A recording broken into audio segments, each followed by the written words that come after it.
on kyllä rankka työpäivä. Taustatutkimuksen suurin osa on se, että mä niinku katon pornoa. Tänään me keskustellaan sitten varmaan aika monesta isosta tapusta Suomessa.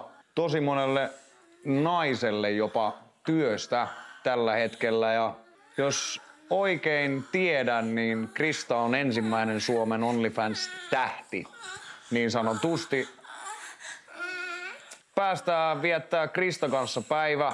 Keskustellaan monista asioista, jotka nykyaikana on tosiaan aika monelle ihmiselle absoluuttisia ei-juttuja ja joillekin on tosi iso tsemppiä. Ja selvitetään vähän Suomen aikuisviihden maailmaa. Mä yritän jaksaa tämän työpäivän läpi, kun on niin rankka. Se on moro! Mä uskaltaisin väittää, että toi on Krista J. Hello! Hei! Ihana nähdä! Hei, samoin! Oi, meidän päällä ajetaan heti. Niin, heti. Oi, näytät kauniilta. Kiitos.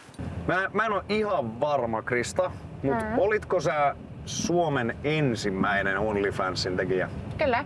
Tai ainakaan en tiedä, että olisi ollut jotain muuta. Ei siihen aikaan kukaan tiennyt, mikä on OnlyFans. Ei ollut todellakaan mitään lehtijuttuja tai mitään tommoista. Kauan siitä on, kun sä starttasit sun OnlyFansi? 4 vuotta. 4 vuotta? Suunnilleen, joo. Viimeisen 2 tai 3 vuoden aikana ehkä OnlyFans vasta noussut sillai.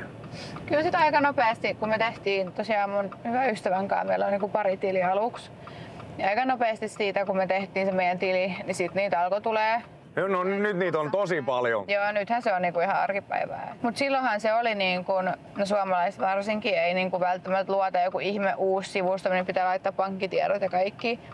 Ja sitten nykyäänhän just kun mäkin ylläpidän kaikkia noita tommosia ryhmiä, missä on ja missä neuvotaan ja autetaan, mutta silloin mä joudun opettelemaan kaiken itse. Ei ollut ketään, keneltä kysyä, että hei, miten tää tehdään tai mistä tää löytyy. Kun nyt se on taas, joka on siis tosiaan hyvä asia, ei se nyt huono asia millään tavalla ole. Että on niin helppoa, että sä voit vaan laittaa jokin ryhmään, että hei, mistä tää löytyy. Oliko sulla heti siinä alkuun se, että sä tiesit, että sä haluat tehdä ammattimaisesti ja pistit rahaa siihen, että hyvät kuvausjutut ja... No ei heti alkuun. Sanotaan, että ensimmäisen kuukauden jälkeen niin siitä lähti semmoinen, että siitä alkoi panostaa kunnolla. Koska alkuunhan se oli just vähän semmoinen, että mä löysin alustan, missä mä saan toteuttaa itse niin kuin mä haluan, joka oli tosi hyvä asia, koska ei missään Instagramissa tai tommosessa, niin en mä nyt sinne voi postaa semmosia juttuja, mitä mä oikeesti haluaisin postailla. Oliko sulla ennen OnlyFansia, oliko sulla aikuisviihteeseen yleensä palot vai oliko sulla vaan, että sä haluat tuoda ittees esille vai mikä oli se sykäytys siinä? Mähän olin tosi nuori silloin. Mä olin 20, kun mä aloin tekemään OnlyFansia. Mutta kumminkin olin tehnyt jo vuosia alusvaatekuvia ja kilpaili silloin paljon noita missikilpailuissa, niin sieltä kautta lähti toi olla kuvauksissa ja tosi nuoren varmaan. Mä olin 16, kun mä osallistuin siihen Suomen seksikkään kilpailuun, mikä nyt oli. Se on vaan mun mielipide, mutta se on vähän outoa, tiedätkö, että Onhan se ihan sairasta, suoraan tälleen aikuisen, mutta enhän mä sitten 16-vuotiaan itse osannut ajatella. Se oli vaan siistiä päästä tommosiin juttuihin mukaan ja munkin manageri oli aikuinen ihminen, niin hänen vastuullahan se periaatteessa olisi ollut. Niin, mutta vähän se jotenkin... ne jutut, missä mä olin mukana jo silloin 16-vuotiaana, että dokattiin hotellihuoneissa ja kuvattiin aikuisten kanssa. Ja... Mä sanoisin, että kyllä siinä pitää olla ainakin 18 ennen kuin mitenkään mihinkään missijuttuihin pistetään lapsia vähäpukeisina, joita aikuiset ihmiset kattelee. Mä en edes tiennyt, että on tommosia joku Suomen seksikkä, jossa sä oot 16-vuotiaana, niin se on vähän... Siinäkin ne kuvaukset oli jotain bikinikuvauksia ja tämmösiä kumminkin tosi vähäpukeisia. Ja... No onhan se nyt 16-vuotias tissit paljaana kameroiden edessä ja aikuiset äijät kuvaa siellä hyväslykyssä ja kertoo, että kuinka hyvä se on, niin se ei välttämättä. Sähän sait jotain vissiin, tittelikin joku. Joo, vieläkin on Miss Ahvenanmaa. Miss Ahvenanmaa? Ahvenanmaahan on kuuluu Suomeen, mutta periaatteessa on oman lipun alla.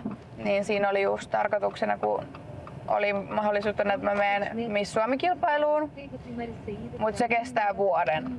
tosiaan se Miss Suomi-kilpailu. Et se olisi niinku vienyt vuoden siitä mun kilpailuurasta pois, niin sitten kikkailtiin tommonen, että saatiin vähän nopeammin, kun voitti sit sen Miss Ahvenanmaan, niin sitä kautta sit pääsee kilpailemaan noihin kansainvälisiin missikilpailuihin. Niin, sä oot käynyt niinku ihan, onko sä mennyt sitten, käytitkö sitä hyväksesi vai rupesitko siinä vaiheessa tekemään niinku omaa uraa vai niinku, kävikö sä vielä vähän niinku missikilpailuja niinku maailmanlaajuisesti? Noihin aikoihin alkoi se mielenkiinto siihen maailmaan lopahtaa, että siellä on nehän on kaikki muutenkin, mikä ei varmaan kellekään yllätys, mutta kaikki voittajat on aina päätetty jo etukäteen ja se maailma on tommonen niin kuin tosi pinnallinen ja ihmiset on tosi pinnallisia ja en tullut hirveän niin kuin hyvin toimeen tiettyjen ihmisten kanssa sillä alalla, että niin kuin kaikki oli semmoista tosi feikkiä. Niin sanottua valtavirtamedian niinku seksikästä. Eli se, kenellä on eniten suhteita, niin se pärjää. Ei sulla ole mitään mahdollisuutta edes pärjätä, jos ei sulla ole suhteita. Oliko sä vielä alaikäinen silloin, kun sä aloitit niin sanotusti rakentaa sun uraa? No just silloin 16-vuotiaana on tullut niin Suomessa julkisuuteen, että siihen aikaan alettiin musta kirjoittaa. Ja niin sä oot ollut niin pitkään? 16-vuotiaasta. Niin. Nyt on 24. Susta on aika paljon itse asiassa kirjoitettu. Paljon hyvää ja paljon myös. Mutta se kuuluu tähän niin kuin, muun muassa autan niin kuin, uusia ihmisiä, jotka tulee tälle alalle. Sitten on moni semmosia, jotka haluaa niin kuin, päästä julkisuuteen, niin aina on kertonut, että pitää muistaa, että se sitten niin kuin, tulee hinnan kanssa. Et siitä ei ole paluuta enää.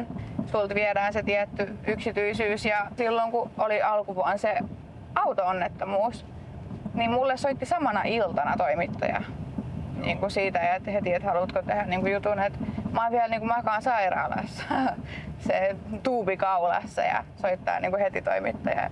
Mitä on tapahtunut? Mun mielestä siinä pitäisi tehdä niin kuin medialle jonkunnäköinen raja, että mitä sä saat kirjoittaa, että missä kohtiin ylitetään se, tiedätkö, esimerkiksi tällä hetkellähän sun nimi on sun työ. Mutta sittenhän niillä on noin porsaanreijät, että niinku toimittaja on niitä eettisiä sääntöjä, mutta nehän on niinku, ne saa itse päättää, että noudattaako niitä sääntöjä vai ei. No mut se tulee, niin kuin sanoit itsekin, niin julkisuudella on hintalappu.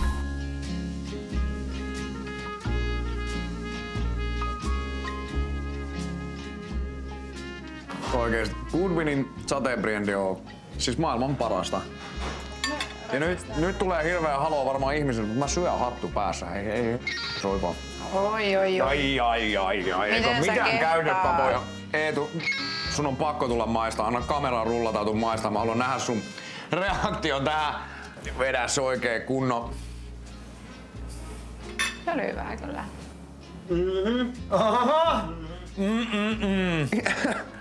Onko siis karmiva työpäivä. Ollut kyllä rankka päivä. Tissejä ja pihviä. Ai joo, hirveetä. Me juteltiin vähän aikaa sitten, sä sanoit sen maagisen sanan mun mielestä tossa, että perhe.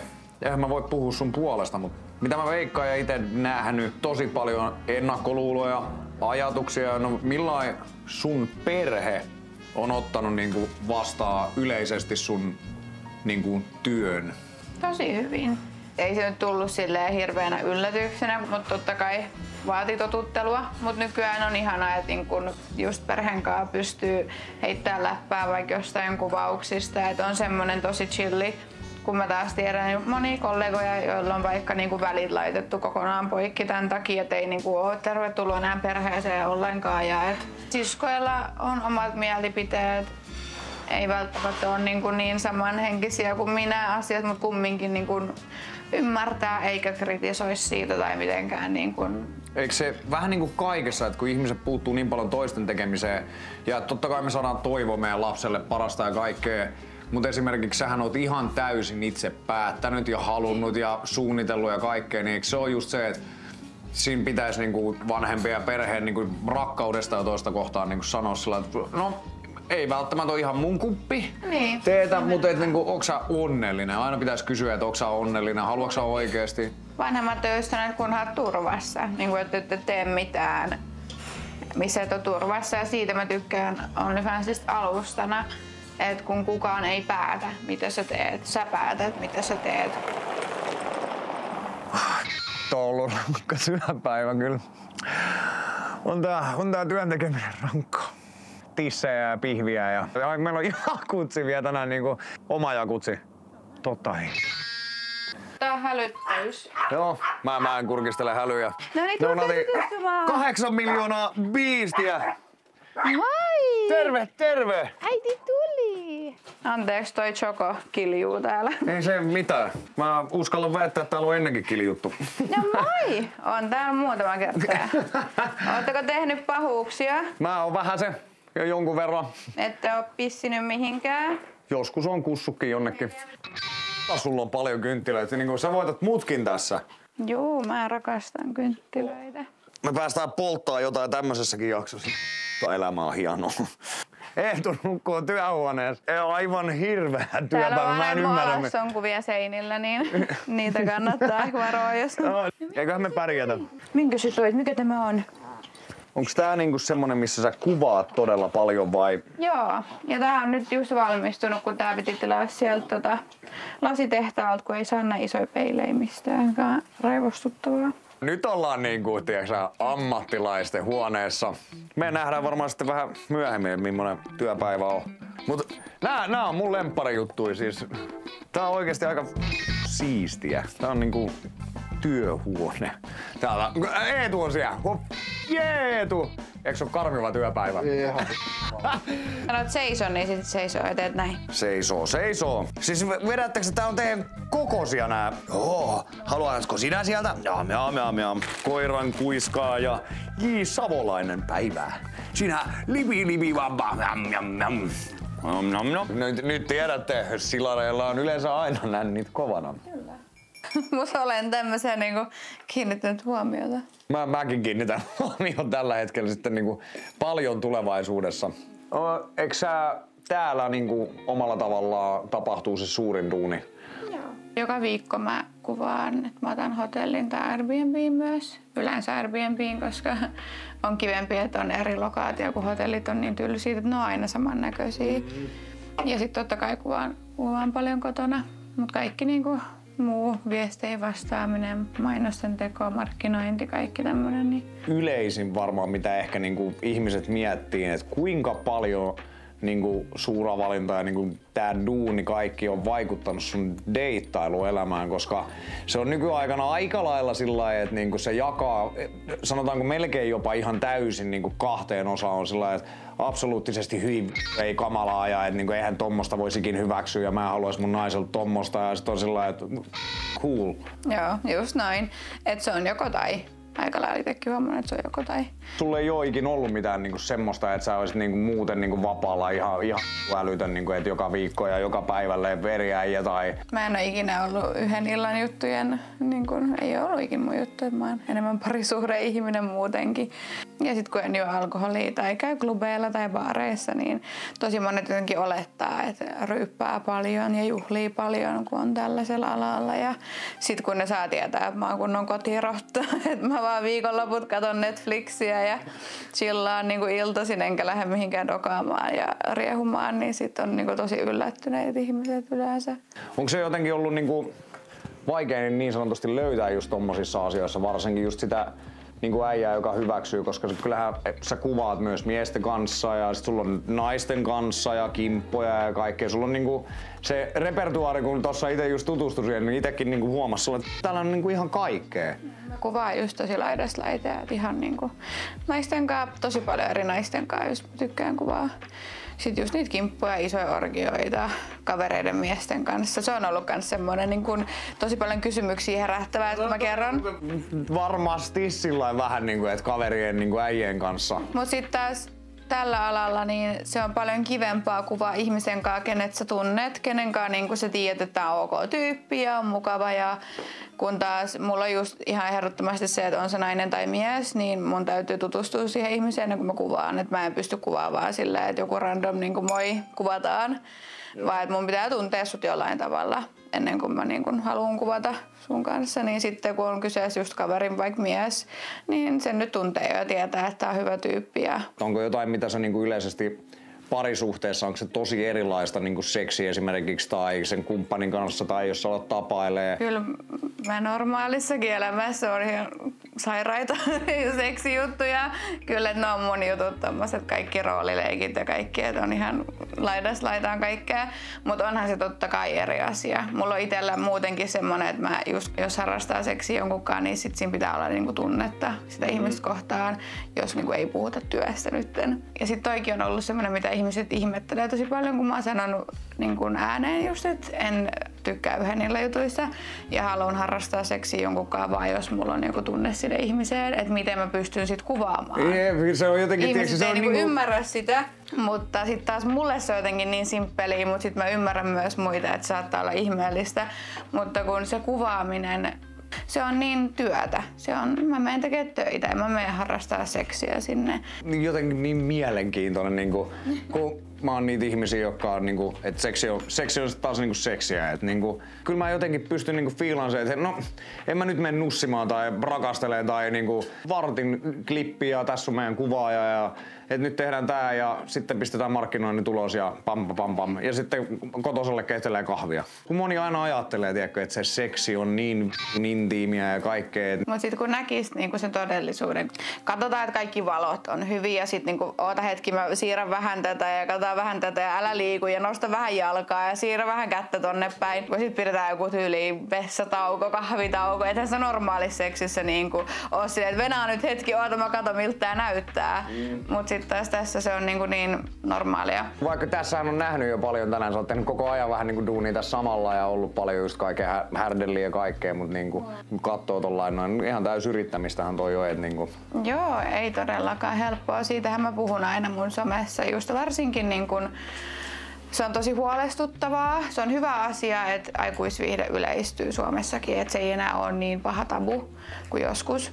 Mutta se on tosi huolestuttavaa, että kuulee tuolla, että nuoret odottaa, että ne täyttää 18, että ne voi tehdä OnlyFans-tilin. Ja se on tosi, mä sanon aina, että ikinä sä et lähde tälle alalle, ellei se ole ainoa motivaatio, että sä rakastat tehdä tätä. Jos sä lähdet tälle alalle kuvitellen, että mä tuun tienaa tosi paljon. Siinä on myös yksi syy, minkä takia mä en jaa mun tuloja julkisesti, niin kuin paljon mä tienaan, koska mä en halua motivoida ketään tulee tälle alalle rahan takia. Se on tosi vaikeaa oikeasti tienata paljon. OnlyFansilla, varsinkin Suomessa. Aika monestikin varmasti julkisesti sanoja, kun kuvattu tätä meidän sarjaa ja kaikkea, se, että maailman huonoin motivaattori on raha. Koska jos sä jahtaat rahaa, niin sä et ikin ole onnellinen, sä et ikin saavuttaa sitä, mitä sä oikeasti haluat. Sä oot vaan hukassa. Mutta jos sä teet intohimolla, niin intohimoa seuraa raha. Tässä sä oot Suomen ensimmäinen. Voi sanoa, että sä oot menestynyt tällä ja sä et tähdännyt siihen. Sä tykkäsit tehdä vaan sitä ja sit sä oot saanut semmoista elämäntyyliä, mitä sä oot halunnut. Ja se on seurannut pikkuhiljaa. Mä oon kattonut vierestä, kun porukalla hajoaa pääkoppa. Kun on tullut tälle alalle, no ajatellut, että okei, vaikka on ollut hirveä rahapula. No vitsi, mä teen OnlyFans-tilin, mä laitan pari tissikuvaa. Sitten kun ne tajuukin, että okei, se ei ole todellisuus. Sä oot tiennyt ehkä 30 tässä 2 kuukauden aikana. Ja nyt sun alaston kuvat ja videot on ympäri nettiin. Ne tulee aina leviämään. Siitä ei ikinä pääse mihinkään. Mä sanon kaikille aina, että muista, että ne tulee leviämään. Ne jaetaan aina. Ei siitä ole kauhean kauaa, kun oli just tämmönen yksi tapaus, ketä mä neuvoin alkuun. Ja pari kuukautta myöhemmin hän tuli kysymään multa, että miten mä saan poistettua noi alaston kuvat tuolta netistä. Et saa. Se ei ole mahdollista. Ja hänellä sitten meni mahdollisuus lähteä uralle, mitä hän olisi oikeasti halunnut tehdä. Ainoa syy lähteä tälle alalle on se, että sä oikeasti haluat tehdä tätä. Tämä on se, mitä sä rakastat ja sä aiot panostaa tähän. Sä teet sen 12 tuntia niin kuin minä töitä, jos se sen vaatii. Se ei vaikuta pelkästään töihin tai uraan, se vaikuttaa sun tulevaan lapseen hyvässä lykyssä, sun parisuhde juttuihin tulevaisuudessa. Ja mun mielestä OnlyFansissa pitäisi olla korkeampi ikäraja. Kyllä mä sanon ihan suoraan, että jos mä olisin 18-vuotiaana, niin en mä nyt tiennyt silloin vielä, mitä mä haluan tehdä mun elämällä. 18-vuotiaana noin on oikeesti munkin mielestä joku tosi, nykyaikana on paljon kaikki jo sukupuolenvaihdosleikkaukset ja just se, että sä pystyt tekemään OnlyFansia ja kaikkea impulsiivisesti rahan takia ja sen mitä media tuo esille. Ja 18-vuotias on kuitenkin niin nuori, että jos sä mietit, että nyt 18-vuotias sinä ja nyt 24, niin 6 vuodessa kuinka paljon susta tuntuu, että sä oot eri ihminen kuin 18? Ja ihan täysin eri ihminen. Ei mua tunnistaisi samaksi ihmiseksi, jos nyt tapaisit 18-vuotiaan minä ja sit minä tässä vieressä. Tosi hieno kuulla sulta mun mielestä, että koska sä oot kuitenkin Suomessa se tunnetuin OnlyFansin tekijä varmasti, ja se, että sä pystyt sanoa ihan niinku aidosti sen, että ei välttämättä 18-vuotiaan naisen kannata vielä edes että istu alas ja mieti. Niin, ja just mieti niitä syitä, että minkä takia sä haluat tehdä sen OnlyFansin vaikka. Minkä takia? Onko se, että sä haluat saada nyt nopeasti rahaa? Vai onko se just, että sä haluat oikeasti tehdä tätä, että sä oot jo niin kuin pitkään miettinyt, että aikuisviihde on sun intohimo ja se tuottaa sulle hyvää oloa. Niin kuin joka kerta, kun mä pääsen kuvaan, mulla tulee superhyvä fiilis. Onhan totta kai semmosia aikoja, kun on motivaatio ihan nolla, mutta ihan sama millä alalla, niin ihan varmasti on se, että välillä on vaan motivaatio ihan nolla. Ja sit sä jaksat, jos sulla on se intohimo, niin se kuuluu siihen. Tulee ns. Niinku taideblokkeja tai semmosia, että mä en jaksa kuvata nyt 2 viikkoon. Mä en jaksa, mutta sitten kun sä oot tehnyt sitä sun intohimosta, niin sit sä niinku ylität sen, niinku, että mun on pakko tehdä tällainen. No niin, ja sit se alkaa taas tuntua kivalta, koska sä rakastat sitä, mitä sä teet. Ja varsinkin tällä alalla, kun aikuisviihdettä on ne tietyt asiat, mitä sä voit tehdä. On ne tietyt seksiasennot ja on ne tietyt niinku jutut. Et jossain vaiheessa mulkin ne on loppunut jo aikoja sitten. Mulla ois loputon määrä ideoita aikuisviihteeseen, mutta mä antaa ammattilaiset hoitaa nämä hommat. Sitten meidän pitää kuvata yhdessä. Joo, siitä monta härneli saatas, kun meikä on tuolla kameran takana. No niin, lähdetään vähän kuvaamaan. Ei, mutta se näyttäisi hyvälle. Varmasti. Sä näyttäisit hyvältä ja mä näyttäisin siellä tosi semmoiselta. Paljon tatuointeja, niin se näyttää hyvälle. Paljon tatuointeja, mutta ei meikässä. Kaikkea pitää kokeilla yhden kerran elämässä. No niin. Valehtelisin, jos sanoisin, että ne olisi jotain niinku kotijuttuja joskus kuvannut, mutta en ole ikinä kyllä niinku siis sillai kuvataan pornoa. Paitsi nyt. Tämä on ollut rankkaa mulla ja Eetulla. Niinku, kiitos, että sä tuet meitä. Kohta vielä rankempaa. Joo, kohta on rankka, mutta kiitos, että sä tuet meitä tässä meidän rankassa työpäivässä. Ehdottomasti. Ja seuraavana meillä on luvassa jo karmivan työpäivän jatkoksi todella raskas osio. Ja tässä vaiheessa kaikki aikuiset ihmiset ymmärtää varmasti, että aika moni materiaali tulee olemaan Patreonin puolella. Virallinen tuomaristo on paikalla. Aha. Asu numero 1. Todella kultainen. Mä oon vähän sen ton paljon kultaa. Tälle asulle mä annan vahvan 7. Sitten seuraava. Asusten numero 2. These boots are made for walking. Nyt mä katson kameraan. Vahva 9. 9. Tämä oli hyvä. Vahva. Tämä on todella hyvä. Mä oon niinku kuin Tima. Se vaan kameraan. Jep, mä tässä vaiheessa varsinkin, näettekö mikä uskomaton fokus tähän tekemiseen.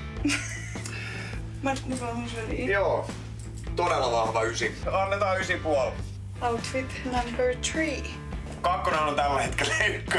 Mä en lähde tommosiin hommista ollenkaan. Mä oon timanttin kova ammattilainen.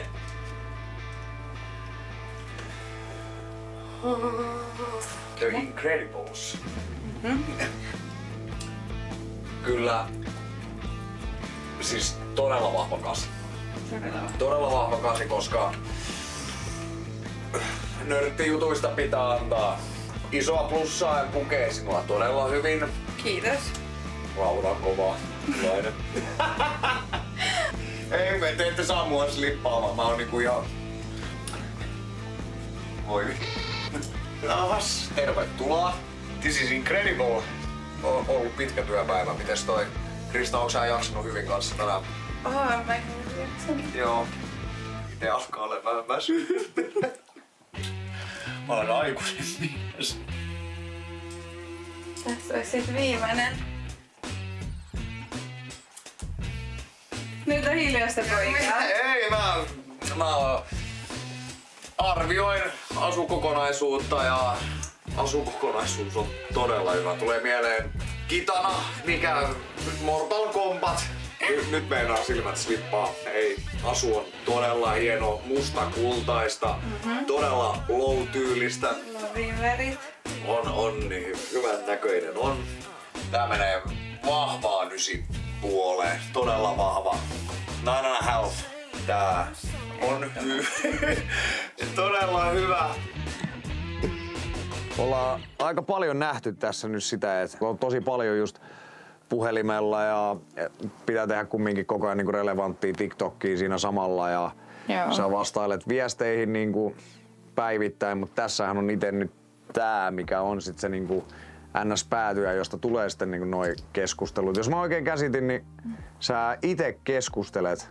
Et se on yksi sun niinku semmosia isoja asioita, missä sä ite oikeesti juttelet kaikkien tilaajien ja joo, mä haluan just pitää sen niinku semmoisen aitona, kun mä tiedän, että on moni niinku kreatoreja, jotka on just vaikka palkannut jonkun vastaan viesteihin, mutta mä itse tykkään siitä, että mulla on se niinku henkilökohtainen touchi siihen, että mä oikeasti puhun niiden tilaajien kanssa, koska tosi monet niinku maksaa siitä nimenomaan, että ne pääsee juttelemaan mulle. Niin, että se on tosi persoonallista, niinku semmoista, että ne henkilökohtaisesti pääsee tutustumaan suhun ja juttelee sun kanssa ja kertoo fantasioista ja pervoilee sun kanssa ja niinku semmosia tilaajia, kelle niinku se mennään tukehtus. Niin. Anteeksi, mä en... Et on monia semmosia, kelle ei välttämättä sit oo. Nyt on... no niin, nyt mä en oikeesti... Ei, odota, mun on pakko. Nyt käyttäydy. Täällä näin, no niin, moikka moi. Noniin. Okei. Joo, meitä on monia just semmosia, jotka ei välttämättä oo sitä mitään niin kun... Nyt noin kuulella. Et on paljon niitä, just jolle ei oo sitä niinku... Niin ja haluaa semmoista niinku... Niin, että mä saatan olla ainoa niinku... Toki jos nyt tilaa muita, mutta niin semmoinen niinku sosiaalinen, niin. Niinku, henkilökohtainen niinku kanssakäyminen. Ja, niin kuin sä sanoit tuossa, että juttelit ihan päivittäisistäkin asioista välillä, että ei edes välttämättä tarvitse olla mitään seksuaalista. Ja kun ollaan tässä ja nyt itsekin nähnyt tätä, että kun mä samaa mieltä ollut monen kanssa just siitä, kun monihan sanoi, että ei tää on niinku kovaa duunia ja la. Ei kai se olekaan silloin, kun ollaan siellä niinku just siellä pikkutasolla, huudellaan ja haukutaan kaikkia muita, eikä tehdä itse sitä duunia, mutta esimerkiksi että pääsee tuohon pisteeseen, kun sä oot, niin sullahan onko niinku välillä semmosia, että sä vastailet niinku monia tunteja niihin viesteihin? On. No siis suunnilleen, että kun mä pyrin just siihen, että mä kuvaan kaikki matskut silleen, että mä kuvaan kerran viikossa, niin sit yleensä mä kuvaan sen joku niin ehkä 6-7 tuntia putkeen pelkkää kuvaamista. Joo. Siihen päälle sitten toki niin kaikki laittautumiset ja asujen valinnat ja kengät ja lokaatiot ja varaukset ja yhteistyökumppaneiden kanssa sovinnot, noudot, missä pitää hakea joku ja sopparien tekemiset ja toi on vaan niinku se yksi kuvauspäivä. Niin se on niinku NS-erillinen ja sit alkaa siihen se niinku... päälle niin sit kaikki videoiden editoimiset. Mulla on helppoa se, että mä en editoi muuten mun videoita, kun vaan niinku pätkin sit jotain kohtia, jos on jotain huonoja kohtia ja sit heitän siihen vaan niinku linkin. Siihenkin menee se muutama tunti aina tehdä ne, niinku editoida ne videot ja sitten sen jälkeen tehdä kaikki mainokset, sitten sen jälkeen vielä postaa ne mainokset niinku eri kanaville. Mut joo, ei oo kyllä niinku siis todellakaan tää mitään helppoa. Tää, että jos haluaa tehdä oikeesti sillä tasolla, mitä mä teen. Että niinku haluaa perustaa just osakeyhtiön sen ympärille ja just elää sillä, niin ei se todellakaan oo helppoa. Mä veikkaan, että sä niinku kyllä haluat ehkä enemmänkin vielä keskittyä muuallekin kuin Suomeen ja suomalaisiin. Et niinku. Ehdottomasti varsinkin niin kun yksi semmoinen motivaatio on ollut kanssa, että mä haluan täysin niin kun pois näistä Suomen OF-piireistä. Niin kun on niitä kollegoja, jotka on samahenkisiä kuin minä. Ja just niiden kanssa ollaan keskusteltu paljon, että on ihanaa, että me ollaan niin kun löydetty toinen toisemme, että oikeasti halutaan tehdä töitä. Ja sitten kun on tää niin kun tietty porukka, jotka niin kun käyttää suurimman osan niiden päivästä siihen, että miten ne voi tänään haukkua tai kiusaa jotain kreatoria. Toikin, että jos he vaan käyttäisi niin kun ton ajan siihen omaan työhön, niin ne varmaan joskus menestyisikin sit yhtä paljon kuin ne, ketä ne lynkkää alas. Kaikki me ihmiset tarvitaan vähän niin kuin jotain ja se ei ole ikinä ollut huono, jos on niin kuin ihminen, joka oikeasti tukee toista ja näkee, että se menestyy ja on siinä vierellä, niin hyvässä lykyssä se alkaa itsekin pumppaa siitä, että jee, toi on hienoa. Ja se on muutenkin, mä koen itsekin mun henkilökohtaisessa elämässä sen, että pitää ympäröidä itsensä semmoisille ihmisille, jotka on samahenkisiä, samoja tavoitteita ja niin kuin samanlainen ajatusmaailma, koska jos sun niin kuin ympärillä on semmoisia ihmisiä, jotka on vaikka tosi negatiivisia koko ajan, niin kyllä se tarttuu. No sä oot ollut paljon lovilla.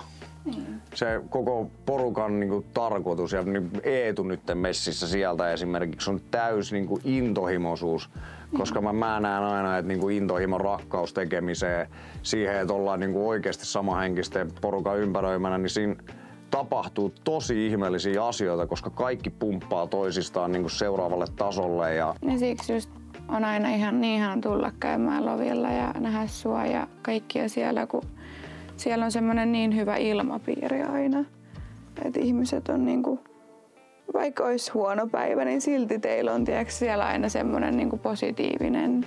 Ainakin yritetään. Niin, ja huomaa, että oikeasti jengi tukee toinen toisiaan. No vähän niinku tää koko niinku sarja esimerkiksi, mitä me nyt kuvataan, niin oli enemmänkin just sitä, että niinku antaa ihmiselle äänen, koska mun mielestä se inspiroi jotain, se voi auttaa jotain ja ei se ole keneltäkään pois. Juuri niinku, tää. Mimmosta ajatteliko sä niinku kuvata jotain teaseria, sä kuvailet vissiin niinku tosi paljon, että jos porukka ei niinku tiedä, niin sä kuvaat tosiaan niinku yläosattomia kuvia, sit sulla on välillä jotain teaser-videoita, sit sulla oli just soolot ja siellä on vähän hoosempaakin kamaa. Ja orgioita, 3 kimppaa, perushetero, sit lesbojuttui tosi paljon, et just tosi paljon eri naisten kanssa niinku. Mä itse tykkään naisista paljon, niiden kanssa on ihana. Niin mäkin. Mä kanssa aika paljon tykkään naisista. Kyllä, mäkin. Aina tykännyt. Meissä on jotain samaa. Joo, tykkään kovasti. Se on tosi ihanaa. Ja sit sitä kautta on kans, niinku, se on tosi hyvä puoli, mitä mä oon sanonut. Että mä oon löytänyt tätä kautta kyllä tosi niinku, hyviä ystäviä. Että semmosia, joista on tullut ihan parhaita ystäviä kanssa. Niin kuin näkee, että niinku, kyllähän kaikki on niinku, panostettu ja näkee, että sä oot sijoittanut myös sitä rahaa, mitä sä saat siihen just, että sun tilaajat saa sit myös sitä, mitä ne tilaa, et niinku, kun näkee niinku työhuoneesta niinku meikkeihin ja kaikkeen tohon noin asusteisiin ja kaikkeen. Ja joka viikko tulee, mulla tulee joka ikinen viikko niinku uusia alusvaatteita. Joka ikinen viikko tulee laatiko. Paljon dildot kuluu. Kyllä niitä kuluu aika paljon. Mulla on pahin on se, että mä aina unohdan, että tietyissä dildoissa sun pitää käyttää tiettyä liukkaria, niin sitten ne sulaa. Tai sitten, että mä oon laittanut ne johonkin pussiin, kun mä oon lähtenyt kuvauksia, ne on yhdessä. Voin kertoa kokemuksesta, kun sä löydät semmosen niinku kaapin, joka on täynnä semmoista lievyä ja sä tajuat, että siinä on sulanut dildo. Joo, se on niin kun, se on tosi Se ei oo hienoa, siis käyttäkää oikeita liukkareita. Niin, muistakaa, se on tärkeä oikeat liukkarit. Älkääkä laittako dildoja samaan pussiin. Transformers dildos in the sky.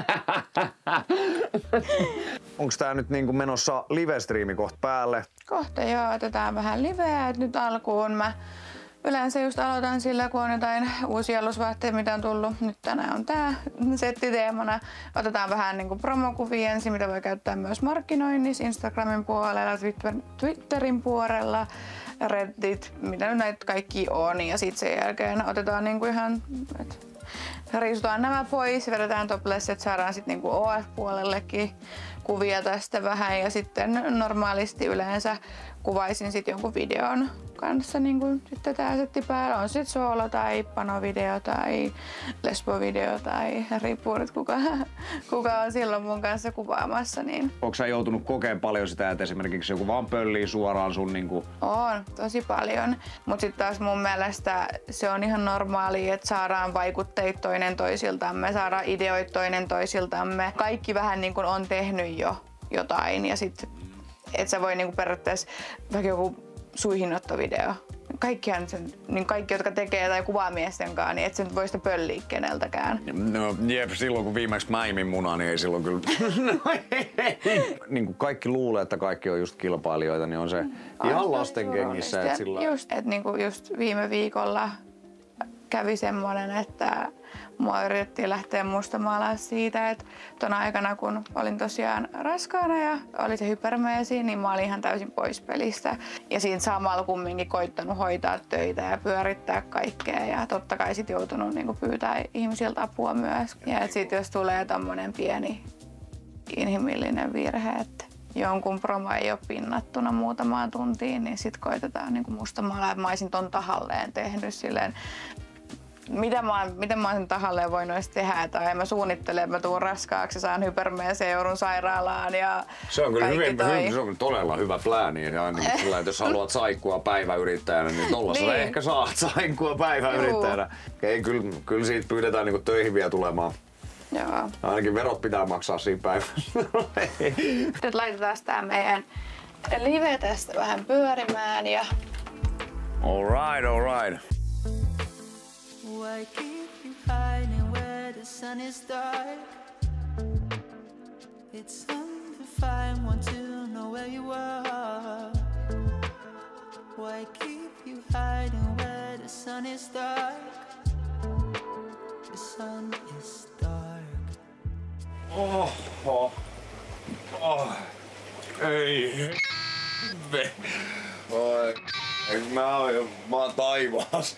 I'm in heaven. Oh yeah. We are coming to the end of the episode. Oh yeah. $1 million.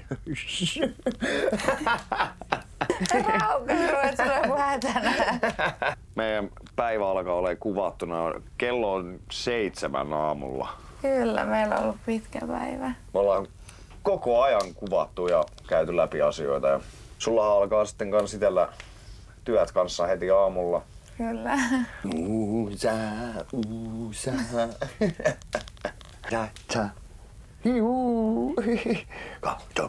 Mitä Vilja tekee? Mitä se tekee? Pane. Ei, kun se kaapi itselleen pesän. Se panee. Se tekee pesän. Se panee. Nyt et kuule maalaa mun koirasta perversiä. Ei, mäkö maalaan sun koirasta? Mitäs me sanotaan? Menkää pois.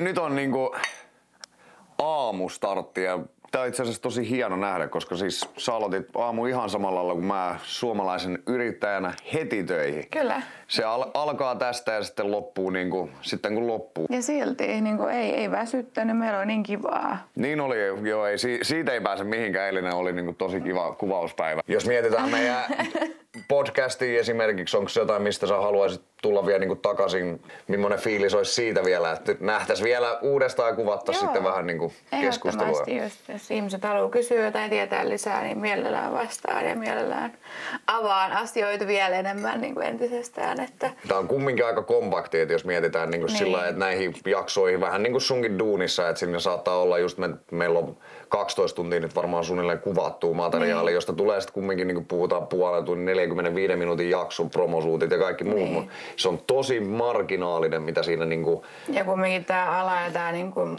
asia muutenkin on niin laaja, sillä että olisi vaikka kuinka paljon kerrottavaa ihan kaikesta, että... Niin. Että ehdottomasti kyllä niinku saa kysellä, jos... Sillä yleinen kysymyshän on sitten niinku...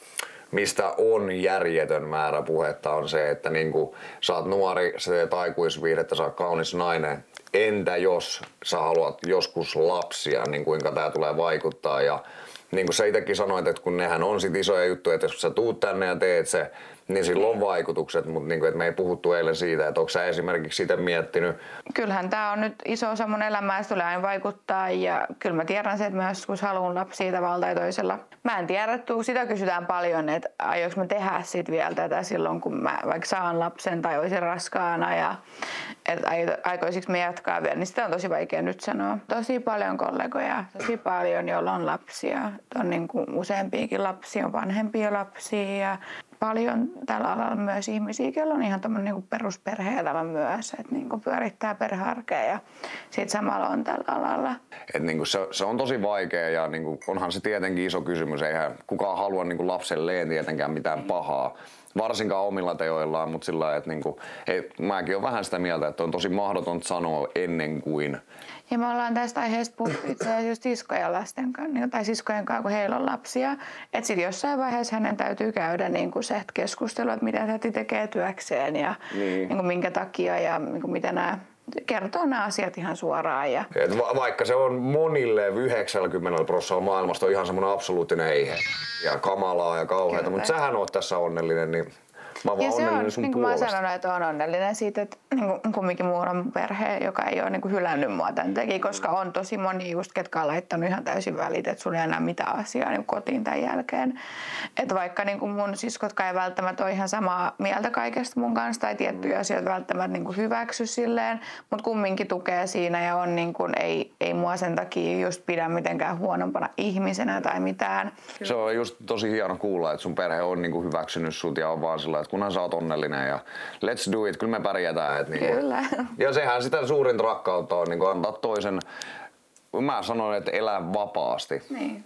Et eihän mäkään voi olla kaikkien kanssa samaa mieltä asioista tai mistään, mutta ei se poista sitä, että mä vois olla väleissä ja ystävänä ja tiedätkö, tollain on vaikka olisi eriäviä mielipiteitä ja nyt on herätyksetkin ja pitää pihvistä ottaa folio. Onks meillä pihviä? Lihaa on tulossa. Lihaa ja perunaa. Kohta saatte mureeta lihaa. Mureeta lihaa. Jos tulee nyt Patreonissa esimerkiksi tulee niitä kysymyksiä, niin me rakennetaan aina teille sitten se meidän podcast-piste ja sitten jutellaan lisää. Kyllähän me nyt tullaan tekemään aika paljon varmaan kumminkin noihin promosuutteihin. Meillä on aika siistejä ideoita, varsinkin kun on 18 materiaalia just Patreoninkin puolelle, niin kyllä. On aika siistejä juttuja, mitä pystytään tekemään yhdessä. Ja mä tuun antaa sulle vielä halin. Joo. Ja ollut ihanaa, kun sä oot ollut meidän vieraana ja kuvannut meidän kanssa jaksoja ja tuonut sun tarinan kaikille. Ja se oli vähän niinku sit siinä, mä saan ihan just lihaa, ja mä tarkoitan sillä niinku lihaa. Märkää mureeta lihaa. Ja sen jälkeen jaksoon liittyen tietenkin mennään kattoo pornoa ja vetään käteen.